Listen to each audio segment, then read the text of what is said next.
Сайн мэцхан уу, та бүхэндээ энэ өдрийн мэндийг хүргэе. Цэкрүм эхлэхэд бэлэн боллоо. 2018 оны 12 сард Америкийн Флорида мужид Ричард болон түүний эхнэр 59 настай Лаура нар зул сарыг тэсэн ят үлээдэг. Учир нь энэ зул сараар охин Джеймийн хүүхдүүдэд дагуулж ирэхээр болжээ. Джеймид бараг аав ээжтэйгээ ярих завж байдгүй тэрээр уулзаагүй жил болсон байв. Америк том газар нутагтай болохоор хол амьдардаг юм болов уу гэж бодож болох ч гэсэн тэд хоорондоо машинаар 15 минутын зайтай газар амьдардаг. Өмнө нь өөр газраар амьдарчаад хамгийн сүүлд аав ээжийнхээ амьдардаг Флорида мужийн Форт Ричид амьдарчээсэн ч жилийн турш ямар нэгэн шалтак тоочж ганц ч удаа уулзаагүй. Эхэндээ аав ээж нь ажил төрөлдөө завгүй байгаа эз гэж утсан ч цаг хугацаа өнгөрөх тусам утсаар яриахаа болж сүүлдээ мессеж л бичдэг. Гэр бүлийн гишүүд ах эгч нь Джеймид санаа зовж нэг гэрт нь очих хэрэгтэй байх гэж ярилцах үеэр зул сарын уулзалт товлогдсон. Үнэндээ Джейми, Лаура, Ричард хоёрын төрсөн охин нь биш юм байна. Хосууд нийт 4 хүүхэдтэй. Тэд бүгдээрээ Ричардын өмнөх гэрлэлтээс төрсөн хүүхдүүд. Тэрээр бүх амьдралынхаа туршид архитектурын чиглэлээр ажиллаж тэтгэвртэй гарсныхаа дараа Лауратай гэрэлсэн. Ингээд хосууд үлдсэн амьдралаа сайн зүйлд зориулах хэрэгтэй гэж үзээд асрамжийн гэр бүл болох шийдвэр гаргажээ. Ийм гэр бүлүүд очих газаргүй хүүхдүүдийг богино хугацаанд гэртээ байлгах, төр хамгаалах байрны үүргийг гүйцэтгэдэг. Тэд Ohio мужид амьдрангаа хэд хэдэн хүүхдүүд гэртээ байлгаснаас нэг гэх хэрэгтэй хүүхэд болон Джейми нарыг өргөж авсан. Джейми эрт хүнтэй гэрлээ тустай амьдардаг. Энэ хүртэл хосууд Ohio'д амьдарчаад Флорида руу нүүсэн. Шалтгаан нь Америкт хүмүүс нас ахих тусам хүйтэн газар амьдрах хэцүү учраас дулаахан өмнөд хэсэг рүү нүүх тохиолдол их байдаг гинэ.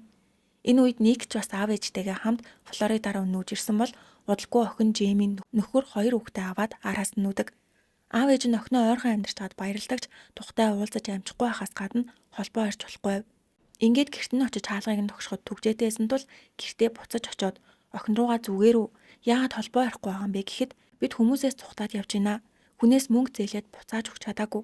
Дээрээс нь байрныхаа түрээсийг өгөөгүй болохоор байрны эзэн байн бай ирээд байгаа гэд охин Белла хүү Оливерийнхоо зургийг явуулж өнөөдөр хүүхдүүд ингэсэн тэгсэн ийм юм ицсэн гэж зөвхөн мессеж бичсээр 2018 оны хавар 100 өнгөрсөн.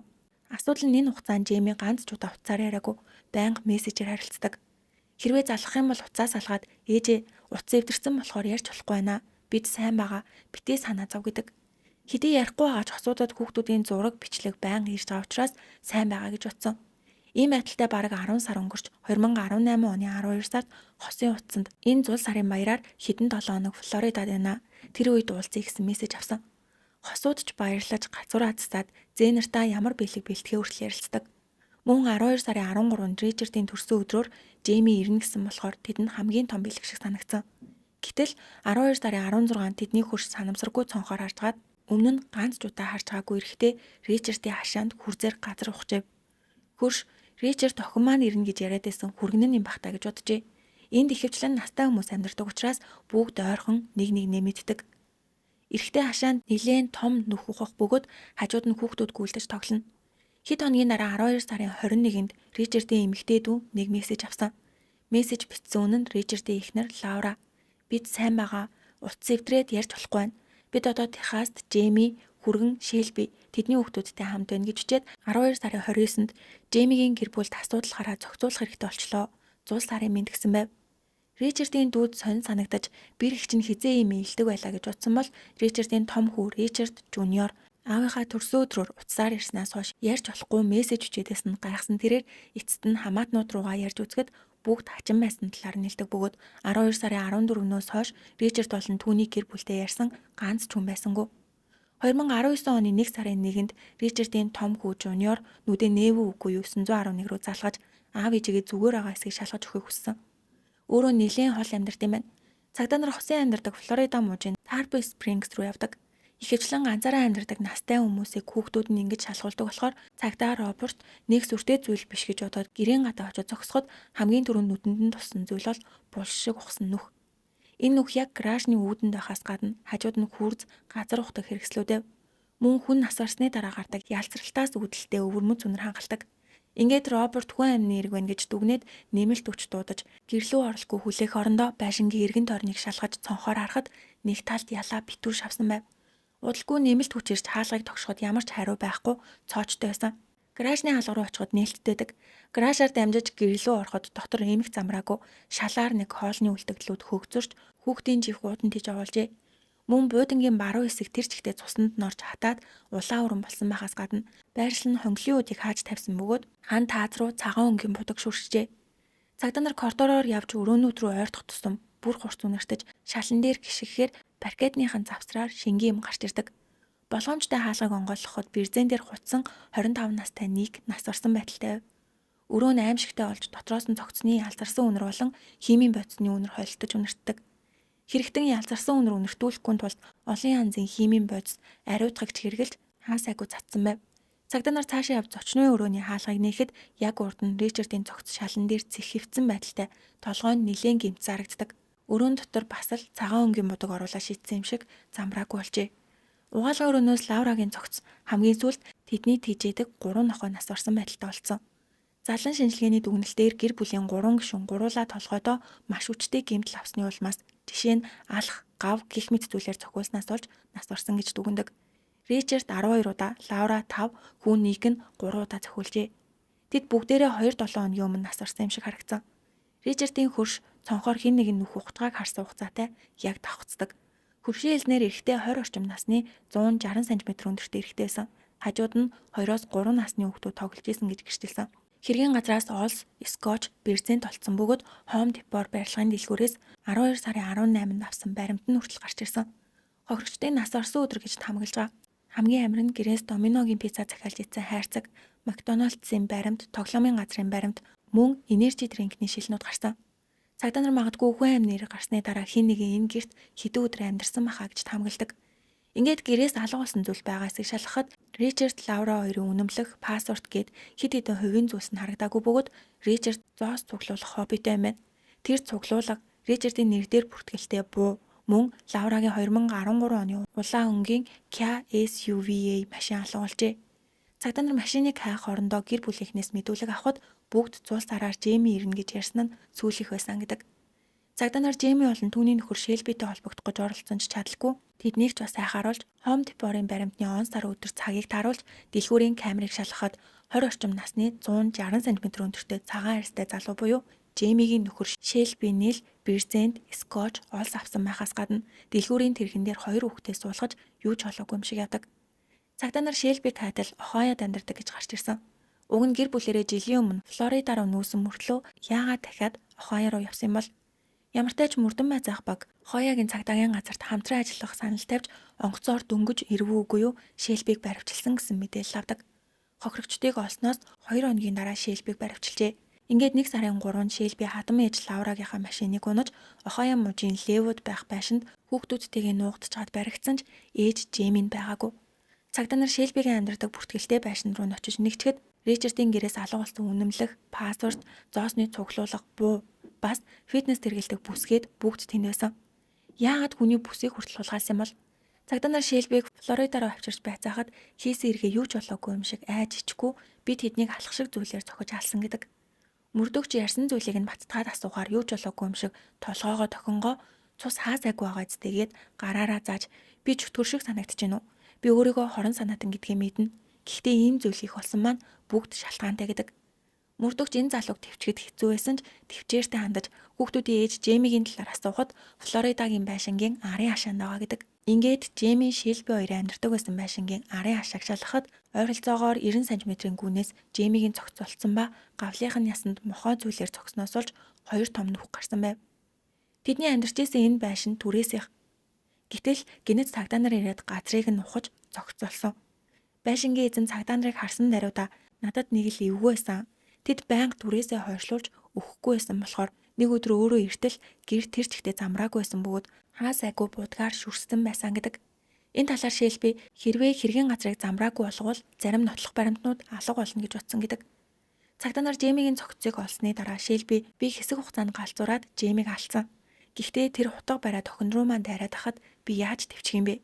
Энэ сорвнуудыг хартаа би ч ихсэн гимцэн. Би өөрийнхөө үйлдэлийг зөвтгөх гээгүй. Зүгээр л ийм зүйл яагаад болсныг тайлбарлаж байна гэдэг. Шэлби 1993 оны 8 сард төрсөн Техасаас гаралтай тэрээр ээж Лиза болон аав Бобби нарын дундаас төрсөн. Бобби өдрөө болгон эхнэрээ зодож шалан дээр шил хаглаад хэвтгэж доромжлохоос гадна бүр буу тулгаж суудатай. Удалгүй Лиза ийм байдалтай байвал хүүхдэд маань ч аюултай гэд Шэлбиг өртөө 10 сартай байхад Ohio'д аав ээжих рүүгээ зугтсан. Хэдэн жилийн дараа Лиза Паул гэх хэрэгтэйдээ дахин гэрлэж дүүн төржээ. Энэ үед Шилбигийн мөрөөдөл зохиолч болох байсан тэрээр байнга ном уншдаг байсан. Ингээд түүнийг 15 настай хахад төрсөн Боббийг залгаж уулзмаар байна гэдэг. Мэдээж энийг сонссон Лизагийн санаа нь зовж Бобби яг ямар санаа агуулж хүүтэйгээ уулзах гээд байгаа юм бол гэж бодсон ч тухайн үед Бобби өөр хүнтэй гэрлэж сайхан амьдарч байсан болохоор зүгээр ах гэж бодоод хүүгээ яваад ирэхийг зөвшөөрсөн. Ингээд Шилби царайг нь ч мэдгүй аавтайгаа уулзахаар Техас руу явж уулгүй ээж рүүгээ залгаад би энд аавтай дахиад жоохон хамт явж болох уу гэхэд Лиза хүүн болохоор сайн хандж байгаа бололтой гэж бодоод дахиад нэг 7 хоног байх зөвшөөрөл өгсөн. Гэтэл Шилбиг Техаст ирэхэд аав нь ажилдаа явж аавынх нь эхнэр Рубиг гэртүүлтэн Шилбиг өддөг. Тухайн үед Руби 30, Шилби 15 настай тэрээр өөрийгөө дурлсан гэж бодоод илүү удаан аавындаа байхыг хүссэн. Ингэж 2-7 хоноод гэртээ ирснийхээ дараа Руби руу чат утсан ч хариу байсангүй. Нэг жил өнгөрч түүнийг 16 настай байхад аав Бобби нь гэртээ өөрийгөө бодож нас барсан. Энэ үед Шилби маш их сэтгэлээр унаж хичээлээ таслан марихуана татаж сүүлдээ бүр донтоод ээжийнхээ үгийг сонсгоо болсон. Тэрээр яагаад ингэсэн шалтгаанаа намайг Руби ихтэй харилцаанд орсон гэдгийг аав мэдээд амиа орлсон бахаа гэж утсан гин. Шилби насанд хүрсэн ойноо гэрлэж охинтой болсон ч эхнэрээ зодон гэр бүлийн хүчирхийллээргээр хэд хэд удаа баривчлагдаж шоронд явж исэн удаатай. Эцэст нь нэг удалгүй 21 настайдаа салж эхнэр нь охиноо авч явсан бөгөөд гэрээсээ хөөгдөж гараад бараг л гуйлахчин болсон тэрээр Ohio мужийн Парма хотод цагийн ажил хийгээ амьдардаг. Энэ үед хамт ажиллаж байсан хүн нь Ник. Адилхан 21 настай болохоор хурдан дотнуулж Ник Шилбид чамд найз охин байхгүй зү манай дүүтэй уулзаад үзгүү гэсэн санал тавьсан. Мэдээж дүүн 17 настай Жэми. Тэд уулзаад маш урдан бие биедээ хайртай болж улгүй хүүхэдтэй болсон бөгөөд 2015 оны 2 сард хосууд анхны охин Беллагаа төрүүлсэн. Энэ үеэр цагдаагаас Шилбигийн ээж Лиза дуудлага ирж хүүгийн чин гэрт асуудал гарсан байна. Ирээд хүүхдийг нь хараад өгч болох уу гэдэг. Белла төрөөд 2 ч хоноогүй байсан үе. Лиза Паул хоёр хамаг хурдаараа тэднийд ирэхэд цагдаа нар аль хэдийнэ явж Жэми Шилби хоёр хэрэлцсэн хэвээрээ. Жэми ээжигээ харваа үгүй юу жоох хөвгчиг ээжээ энэ эхэлсэн. Надаас зураад миний биеийг бүр ийм болгосон гэдэг.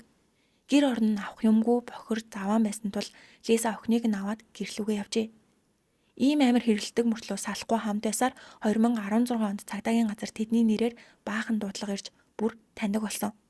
Сүүлдээ тэд Бекерийн хуулийн дагуу сэтгцэн эмчилгээ хийлэгдэг. Энэ хууль нь хин нэгэн өөрийгөө эсвэл хажууд байгаа хүмүүсийг гэмтээж хор өнөөл учруулж байвал албатай эмнэлэг твтүүлдэг. Хамгийн сонин нь ийм их хэрүүл зодоон дунд 2017 онд Беллагийн дүү Оливер төрсөн ч тэд яг л байдгаараа хүүхдүүдэд огт санаа тавьдаггүй. 2018 оны 1 сард тэд хэрэлдэж чад эцэст нь нэг нь нас баржээ. Шилбигийн хэлснээр Жэми хутга барьж охин руу дайрсан. Тэр үед би ухаанаа алдаж Жэмигийн хоолойг боосон гэдэг. Гэтэл Жэмигийн гавлын ясанд 2 нүх гарч 12-оос дээш удаа цохиулсан улмар болсон. Хэрвээ санамсаргүй байсан бол ийм олон удаа цохиж хэрцгийгээр хөнөөх боломжтой болов. Ингээд Шилби Жэмиг нас барсан гэдгийг мэдээд яагаа бодож цогцыг 3 хоногийн турш угаалгын өрөөндөө байлгасны дараа хогийн утанд хийж арын хашаандаа булжээ. Ингээд бараг 1 жилийн турш Жэмигийн өмнөөс Ричард, Лаура хоёр руу мессеж өчөж сүүлдээ баригдахыг гэсэндээ өөрөө тэдэн рүү залгаад зулсараар очино гэдгийг хэлсэн. Шилби 12 сарын 7-нд хүүхдүүдэд дагуулж хадам аав ээжиндээ ирээд Жэмид ажил гарсан болохоор бид түрүүлээд ирлээ гэдэг. Удаан уулзаагүй хүүхдүүдтэйгээ уулзсан Ричард, Лаура хоёр амттай хоол хийж хүүхдүүдтэй тоглож хэд хоног өнгөрсний дараа Шилби төлөвлөгөө гаргаж эхэлдэг. Зэрэг 3 өдөр рүү дайрч чадахгүй болохоор нэг нэгээр нь зохицуулъягээд 12 сарын 14-нд Ник ажил дээрээ Лаура хүнсээ цуглуулахаар гарсан ойгуур Шилби гэрт Ричардтай үлдэж түүний галтайгоонд хойшоо хараад зогсож байгаа хооронд нэг гартаа алхах барьж ямар ч хамгаалах боломжгүй байх үед нь толгой руу нь алхахаар хэд хэд удаа зогсон. Удалгүй Лаура дэлгүүрээс ирж нөхрөө дуудсан ч байгаагүй. Яг энэ мөчөд Шилби Лаура руу ирж түүнийг ч бас толгой руу зогсон. Ингээд цагаа харахад Ник ажилласаа ирэх арай болоогүйсэн тул хосын цогцыг угаалгын өрөөрөө зөөж анзаарагдахааргүй байлгахын тулд галтойгоо зочны өрөөг цэвэрлэж Никийг хүлээсэн. Ник оройтож ирсэн бөгөөд Шилби түүн рүү шууд дайралгүй хамтдаа орой болтол юм ярьж марихуана татан хэсэг цагийг өнгөрүүлж орондоо орсныхон дараа алхаар цохиж хамгийн сүүлд тэжээдэг 3 нохойг нь алсан. Маргааш нь Walmart-аас олон төрлийн ариутгагч бодиснууд авч гэртээ арих замдаа Макдоналдсаас чикен аван Никийн эргэлдэг тоглоомыг зарж бэлэн мөнгө олгосон. Маргааш нь 12 сарын 17-нд орой дахиж хоол захиалж идээд 12 сарын 18-нд Walmart орж цагаан өнгийн шүршдэг будаг, маск, хэд хэдэн хувцас аваад дахиад идэж барилгын материалын дэлгүүр орж хэдийн юм аваад дахиад чикен нагет худалдаж авч идсэн. Эхэндээ Шилби цогцнуудыг Жэми шиг буулгах гэж арын хашаанд нүх ухсан ч 3 өний нүх ухах зөөх гэдэг хэцүү. Дээрээс нь гэрт хүүхдүүд байгаа учраас болохгүй нэгэд Ohio руу явж сарын хугацаанд фитнест яваад хүчтэй болох үеэр цогцснууд ч ялцраад хөнгөн болох байх гэсэн бодолтой Ричардын хэрэгэлдэг бүсийг хулгайлж Лаурагийн машинаар зүхтаад Ричард Лаура хоёрын утсаар хүүхдүүд хамаатан садан руу мессеж өчж үлдээдэг.